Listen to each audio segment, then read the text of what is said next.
نور العارفین، ایک تو یہ جو باتیں ہوئیں اس پر آپ کیا رائے رکھتے ہیں، ضرور اس پر آپ نے ہمیں بتانا ہے۔ دوسرا، رانا ثناءاللہ صاحب نے جو بات کہی ہے کہ جی نون لیگ کے خلاف اگر کوئی اب آئے گا تو پھر وہ بھگتے گا، گرفتاریاں، شناختی کارڈ، پاسپورٹ، یہ سب بند کر دیا جائے گا، اس پر آپ کیا کہیں گے؟ اس کے بعد انہوں نے وضاحت بھی دی ہے، کیا اتنا پینک ہے کہ لوگ یہ نعرے کیوں لگا رہے ہیں، اس طرح سے کیوں کر رہے ہیں؟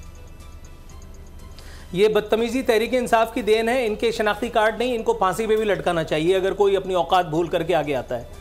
یہ بدتمیزی کا کلچر انہوں نے عمران خان صاحب نے دیا ہے، اور ابھی پرسوں کھڑے ہو کر کے انہوں نے دوبارہ میک ڈونلڈز والی بات پہ اظہار تفاخر فرمایا ہے۔ اس بات پر اگر لوگوں کو 200-400 کو لٹکا بھی دیں تو بھی میں اس بارے میں رانا ثناءاللہ کا نام لے کر کے ان کے ساتھ اظہار یکجہتی کرتا ہوں۔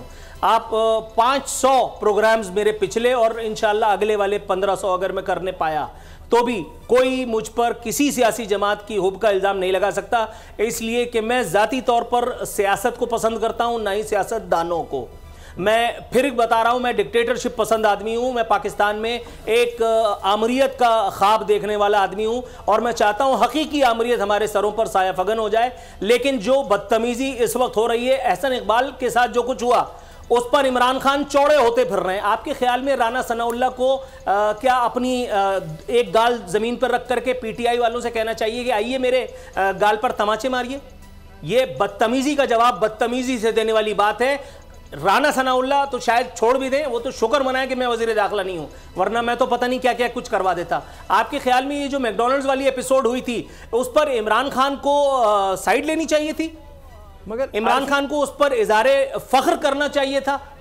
عارفین، میرا خیال ہے کہ جواب آپ کا بھی وہی ہوگا جو میں کہنا چاہ رہا ہوں۔ آپ کی رائے قابل احترام، مگر جہاں لوگوں کو اعتراض ہے، فرض کیجئے کوئی تنگ ہے، شدید مخالف ہے حکومت کا، اس کی پالیسی کا، جس طرح اب نذیر چوہان صاحب اگر ان کو لوٹا لوٹا کا کوئی کہے گا تو آپ کے خیال سے غلط ہے؟ ان کو نہیں یہ لوگوں کو کرنا چاہیے کہ بھائی؟ نہیں، مجھے نذیر چوہان کو تو میں جانتا بھی نہیں ہوں، ایمانداری کی بات ہے، میں پنجاب کی سیاست کے بارے میں بنیادی شدھ بودھ رکھتا ہوں، بس ایک بات مجھے نہیں پتا نذیر چوہان کون ہے۔ لیکن جو لوگ یہ نعرے لگا رہے ہیں، پہلے میں ان سے ذرا یہ پوچھنا چاہتا ہوں، عمران خان کے آس پاس کتنے لوٹے ہیں؟ فواد چودھری لوٹا نہیں ہے؟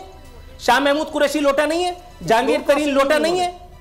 یہ جتنے، یہ فیاض چوہان لوٹا نہیں ہے؟ فیاض چوہان جماعتی تھا، آج جا کر کے عمران خان کی وہ جو ہے وہ دستار کو چوم کر کے اور کہتا ہے کہ میں یوتھیا ہوں۔ خوف ہے آپ کے خیال میں ہم سب گدھے ہیں؟ نو سر، ایبسولوٹلی ناٹ۔ یہ عمران خان کے ساتھ جتنی بڑی تعداد ضمیر فروشوں کی ہے اور جو بیٹھ کر کے مذہب، دین اور غیرت اور قومی خود مختاری کا چورن بیچ رہی ہے، میں آخری آدمی ہوں گا جو اس چیز کو بائی کروں گا۔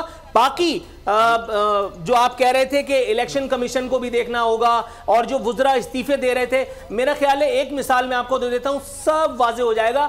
وہ جو تھے ایک ڈنڈا پور، کسی وزیر کا پی آر او بننے کے لائق بھی نہیں تھے، ان کی اوقات اتنی بھی نہیں ہے، ان کو باقاعدہ وزیر بنایا ہوا تھا عمران خان نے۔ کس شرم بے شرمی کے ساتھ وہ آدمی اور کس ڈٹائی کے ساتھ عمران خان اس کی پیٹھ پہ ہاتھ رکھ کر کے جلسوں میں تفاخر کا اظہار کیا کرتے تھے۔ الیکشن کمیشن کی دھجیاں، ان کی جو رولز اینڈ ریگولیشن کی اس کی دھجیاں بکھیر دی تھی۔ گنڈا پور صاحب کو نہیں، جمہوریت میں یہ نہیں ہوتا کہ عمران خان کرے تو ٹھیک ہے، سوری، یہ کون سی جمہوریت ہے بھائی؟ تو بہت بڑی بات ہے۔ یہ کون سی جمہوریت ہے کہ جس میں عمران خان کو سب کچھ کرنے کی اجازت ہے؟ یہ کون سی جمہوریت ہے؟ اسامہ غازی کی؟ میں نہیں مانتا۔ سبسکرائب کریں اور بیل دبائیں تاکہ کوئی خبر رہ نہ جائے۔